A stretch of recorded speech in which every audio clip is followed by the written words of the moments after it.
Hello everybody, this is a video detailing how to repair these OBS Ford trim panels for the seats that deteriorate and break over time using a cost-effective and easy to implement solution. It's actually a kit that we offer. As you can see, normally these trim pieces break right around these two mounting hole locations. Usually on the outside. This one hasn't fallen off yet. The other side actually has, but this side is not. It's on its way to doing so. You can see the stress crack forming there all the way around. This kind of whitened plastic indicates that the plastic has a lot of stress built up inside of it. And the reason that these break is because over time, the seat cushions, as these trucks age, they're going on 30 plus years old now. The seat cushions, they don't have as much spring to them as they used to. So when you sit on them, they push out more so than what they did from the factory originally. And this causes the trim panels to flex outwards, causing stress cracks along these two mounting locations. The kit that we offer is really a 3-in-1. It fixes the outside stress cracks that form. It fixes inside cracks that may happen at the root of the hole where the actual head of the screws into the seat bracket breaks off. And also it somewhat helps takes care of the root problem, which is that whenever the seat wears out, it pushes out on these and it causes them to flex and crack. So new repair pieces slightly space out the trim piece. Not so much that you're going to see a large gap in here or anything like that, but just a little bit to relieve some of the stress. So as these trucks age, the seats wear out a little bit more. You don't have to worry about this trim panel cracking as easily in the future. The kit that we offer is able to be implemented very quickly while it's in the truck. And I say in the truck because whenever you take out the 3 screws that hold this trim piece on, if you have the lumbar support, it has a wiring harness that goes underneath the seat. And while you can remove the trim from the seat, in order to remove it out of the truck, you actually have to take off of the seat to remove the underside of the harness from the seat. There may be some ways that you could potentially get it off without removing the seat, but it's very difficult and time consuming. So therefore, we have designed the kit such that you can repair it while the trim piece is still hanging here, but inside of the truck. The repair kit is a cost-effective and future-proof solution opposed to replacing these trim panels with other old trim panels that you may find on eBay or something like that. And the reason being for that is the repair kit offers reinforcements in these areas that break. And in addition to that, the trim pieces that are available used are for the most part on their way to failing in the same manner that your current trim pieces already have, in that most of the ones for sale already have stress cracks forming, or you can at least see the plastic turning white, indicating that there's stress being built up inside of them. And it doesn't fix the root cause of the problem, which is that your seat is wearing out and that the new panels will likely have the same fate as the old ones, without actually spacing them out a little bit further and adding some reinforcement in the very thin plastic areas that are these standoffs for these screw holes. Alright, so before I show you how to actually install the kit, this is what comes in the kit. It's the 2 reinforcing standoff blocks. So like I said earlier, this kit is a 3-in-1. It helps eliminate the root cause of the problem by adding a little bit of height to these original standoff posts, just space them a little bit from the seat. The actual repair part of this kit is that it repairs the cracks that form on the base of these posts, and it also can fix if the posts are broken. So this post here is not broken. You can see where the screw head on the bottom side of this from the outside would screw into the seat here, and it still retains that internal ledge. However, this one is broken off, and actually kind of has a repair job there from the previous owner. You can somewhat see it didn't work out. So what these reinforcement blocks do is they slip over the original while also providing a new internal ledge for the screw to seat on. One kit comes with 2 blocks per side. So one kit does one side of the truck. If you need to do both sides, the driver and the passenger seat, you're going to want to buy 2 kits. However, whenever you buy more than 1 kit, the price goes down. Tools and supplies you're going to need is going to be the kit. This is what comes in one kit. It'll do one side. You're gonna need a ruler or similar measurement device, some sort of marker or Sharpie, some sandpaper, preferably rough grit, some high quality name brand epoxy. Today I'm using JB Quick Weld. You're gonna need some isopropyl alcohol and a rag or a paper towel, and a small saw or blade to do a little bit of trimming. You're also going to want some low tack tape. And what I mean by low tack is something that's not very sticky, like masking tape or packing tape. Don't use Gorilla Tape or duct tape. These two tools, while they're not required, are going to save you a decent bit of time. Use calipers instead of the ruler I showed earlier, and use a rotary tool with a plastic cutoff disc instead of the blade and or saw that I described earlier. While also not required, the clamps can help hold the reinforcement blocks onto the trim piece while curing. Alright, to start this off, we have to trim this post down at least 5/8 of an inch or 16 millimeters. If your post is already broken and you can't measure from the top, you are going to cut no more than 1.2 inches from the bottom or 31 millimeters. If you're cutting from the top to bottom, measure that 5/8 or 16 millimeters from this bottom side. If you take a look at it, it has an angle to it, and you're going to measure from this bottom side downwards. If you are cutting from the bottom up, that 1.2 inches or 31 millimeters, same thing, you're going to be measuring from the bottom side of it, so down here, up.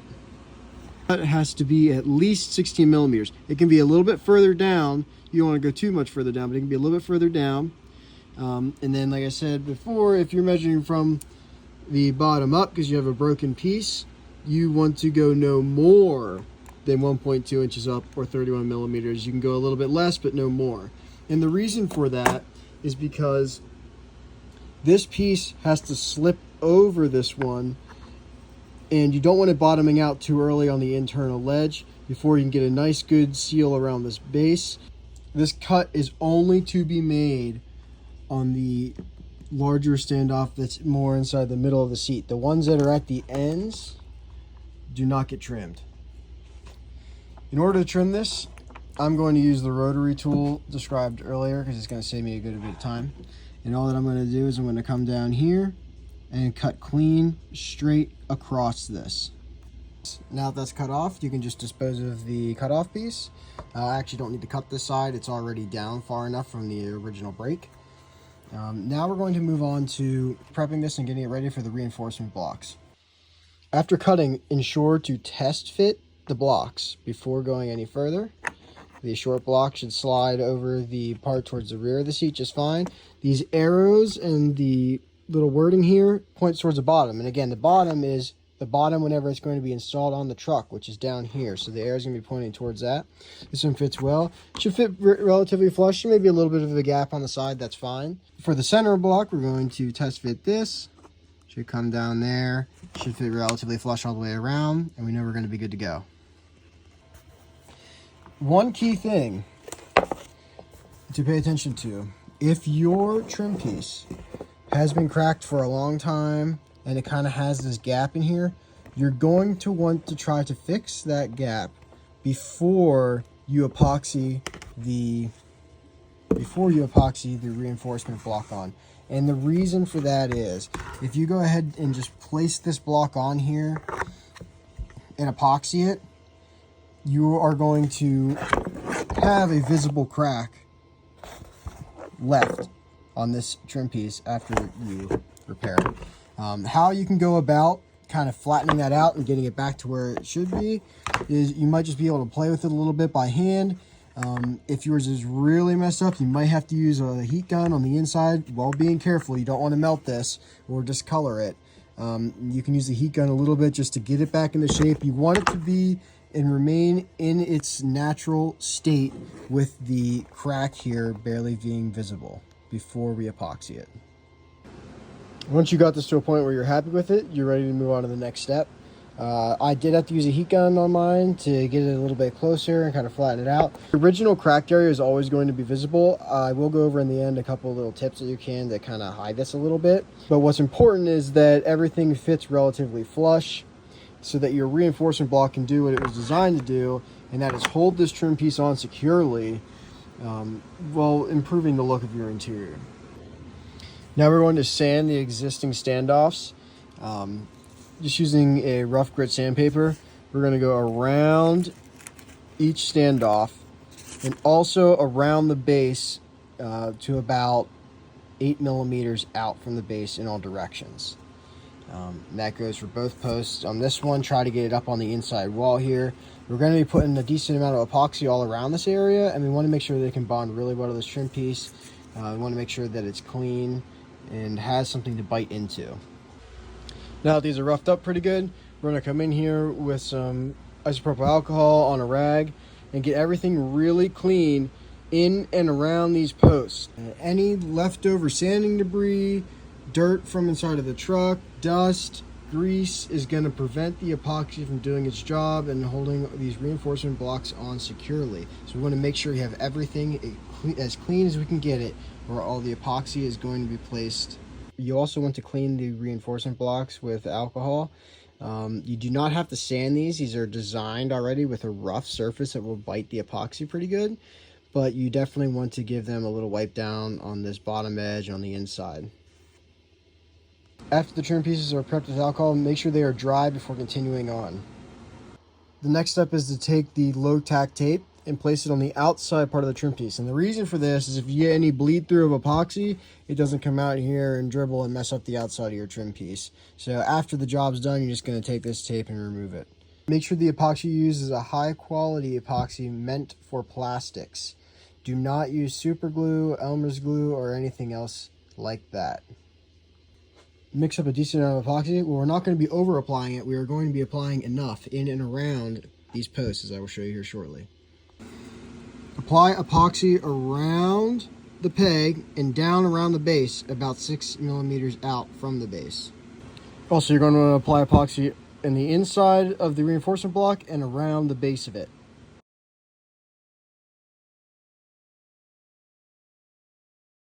Once the epoxy is applied, you can slide the reinforcement block over the trim piece. Give it a little bit of a wiggle.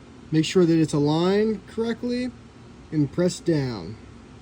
Now, if you're going to use the clamps, would be a good time to apply the clamps. Repeat this process for the smaller peg.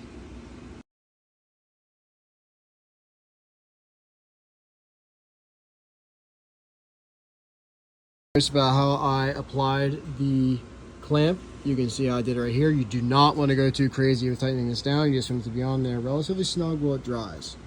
Now that both of your blocks are on, you want to go around with some extra epoxy, and you just want to make sure that the epoxy is at least fully covering the outside perimeter of this block, meaning that whenever you push it down, it's kind of oozing out a little bit. You can see over here, it seems like I missed a little bit.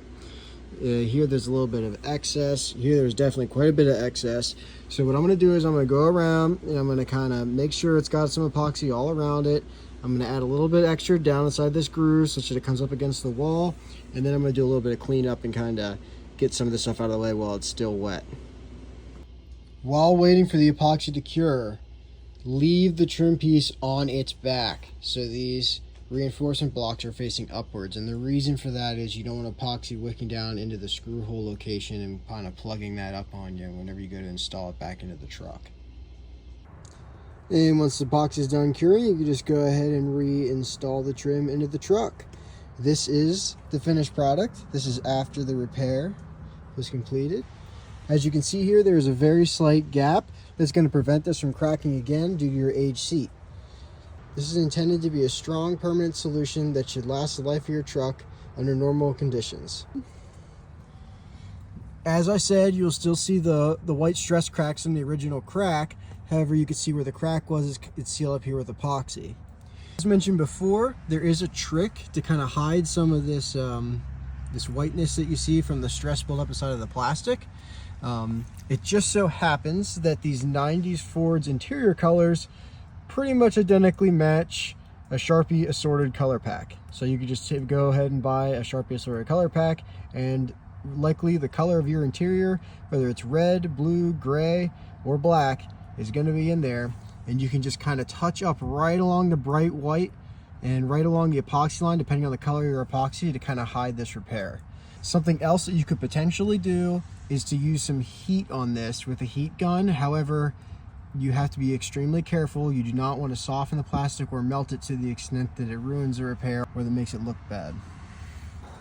Here's a look at the passenger side repair. This is the side that didn't actually have a crack here yet, but the inside of this where the screw head seats was broken off. As you can see, this is now secured nicely. We'll be ready for years of use. And that's it, you're done. Happy OBS trucking.